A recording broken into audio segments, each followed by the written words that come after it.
Tertanam di jantung Jawa Barat, Gunung Halimun merupakan ikon keindahan alam yang mempesona dan menantang untuk dijelajahi.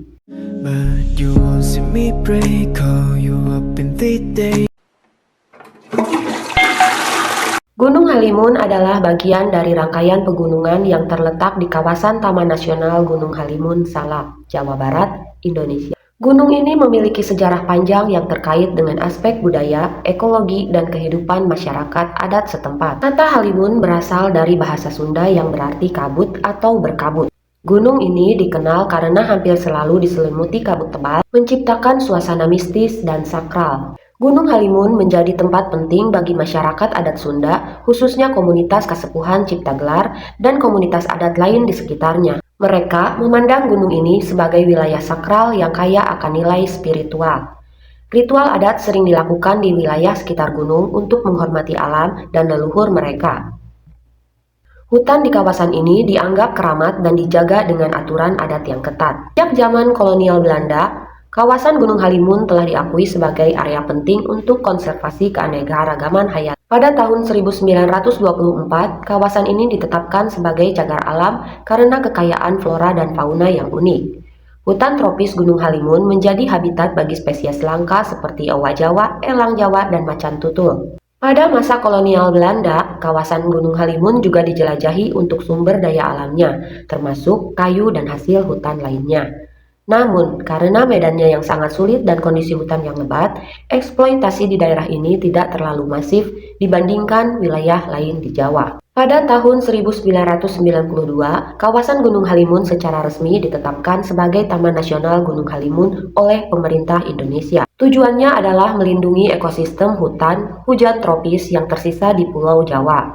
Pada tahun 2003, kawasan ini diperluas menjadi Taman Nasional Gunung Halimun Salak dengan menggabungkan Gunung Salak ke dalam wilayahnya. Gunung Halimun juga memiliki peran penting dalam sistem hidrologi regional. Kawasan ini menjadi hulu bagi beberapa sungai besar yang mengairi wilayah sekitarnya. Oleh karena itu, pelestarian hutan Gunung Halimun sangat penting untuk keberlanjutan air di daerah Jawa Barat. Kawasan Gunung Halimun menjadi tujuan wisata alam dan penelitian. Wisatawan dapat menikmati keindahan hutan tropis, trekking, dan mengunjungi desa adat seperti Kasepuhan Ciptagelar. Selain itu, kawasan ini menjadi tempat penelitian bagi ilmuwan yang mempelajari ekosistem hutan tropis. Gunung Halimun tetap menjadi simbol harmoni antara manusia dan alam, serta warisan budaya dan alam yang berharga bagi masyarakat Sunda di Indonesia secara umum. Bercerita tentang keindahan alam di negeri ini rasanya hambar jika tidak disertai dengan mitos dan kisah mistis di dalamnya.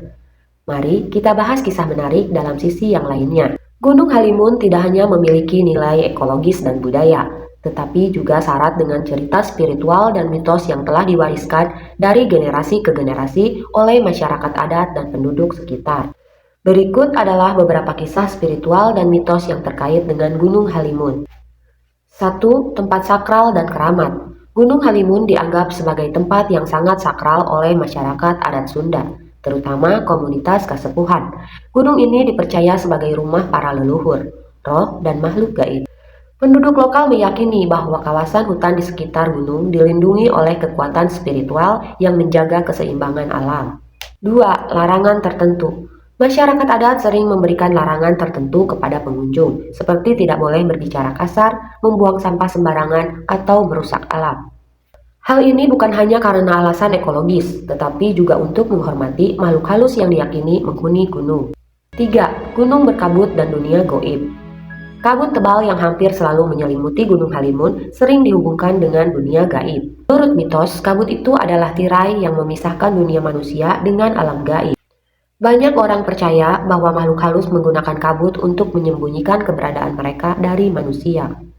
4. Mitos Nyi Pohaci Sang Hyang Asri. Gunung Halimun sering dikaitkan dengan mitos Nyi Pohaci Sang Hyang Asri, Dewi Kesuburan dan Padi dalam tradisi Sunda. Diyakini bahwa keberadaan hutan lebat dan sumber air di kawasan Gunung Halimun adalah wujud berkah dari Nyi Pohaci untuk masyarakat sekitar. Ritual-ritual tertentu dilakukan untuk menghormatinya, terutama oleh masyarakat adat yang bergantung pada pertanian. Nyi Pohaci Sang Hyang Asri adalah sosok penting dalam mitologi Sunda dan Jawa, dikenal sebagai Dewi Kesuburan, Padi, dan Kehidupan. Kisahnya mencerminkan hubungan erat antara manusia, alam, dan kehidupan agraris di Nusantara.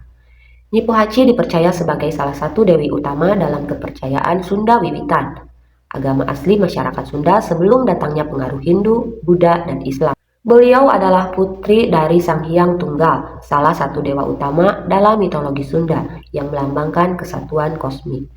Nyi Pohaci Sang Hyang Asri dikenal sangat cantik dan baik hati. Kecantikannya begitu luar biasa sehingga membuat siapa saja yang melihatnya terpesona, termasuk ayah angkatnya Batara Guru atau Raja para Dewa. Batara Guru mulai memiliki perasaan cinta terhadap Nyi Pohaci. Namun, cinta ini dianggap tidak pantas karena hubungan mereka seperti ayah dan anak. Para dewa yang lain merasa khawatir bahwa jika Batara Guru memaksakan pernikahan ini, dunia akan menjadi kacau. Para dewa bersepakat untuk melindungi keseimbangan alam dengan mengorbankan Nyi Pohaci. Akhirnya, Nyi Pohaci diracun oleh para dewa untuk menghindari kehancuran. Beliau meninggal di dunia, tetapi kematiannya membawa berkah besar. Setelah kematiannya, tubuh Nyi Pohaci dikuburkan di dalam bumi. Dari tempat pemakamannya, tumbuh berbagai tanaman yang menjadi sumber kehidupan bagi manusia.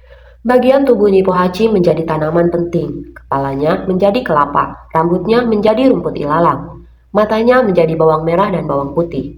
Tubuhnya menjadi pohon padi yang kemudian menjadi makanan pokok masyarakat. Padi dianggap sebagai wujud paling sakral dari Nyi Pohaci, sehingga masyarakat agraris menghormatinya dengan penuh rasa syukur. Hingga saat ini, banyak ritual yang dilakukan untuk menghormati Nyi Pohaci, terutama di kalangan masyarakat Sunda yang masih menjalankan tradisi Sunda Wiwit. Salah satunya upacara Serentahun, salah satu tradisi besar yang dilakukan oleh masyarakat adat Kasepuhan di Jawa Barat untuk menghormati Nyi Pohaci. Upacara ini menandai akhir panen padi dan awal musim tanam baru. Bagaikan padi yang merunduk saat matang, kisah ini mengajarkan kita untuk selalu rendah hati. Kesederhanaan dan kerendahan hati adalah kunci untuk menjalani hidup yang harmonis dan penuh berkah. Kisah Nyi Pohaci Sang Hyang Asri bukan sekedar mitos masa lalu, melainkan panggilan abadi untuk menjaga keseimbangan antara manusia dengan alam. Dengan melestarikan nilai-nilai ini, kita tidak hanya menghormati warisan leluhur, tetapi juga memastikan masa depan yang berkelanjutan untuk generasi mendatang. Cerita ini adalah bagian dari warisan budaya yang menghubungkan kita dengan leluhur.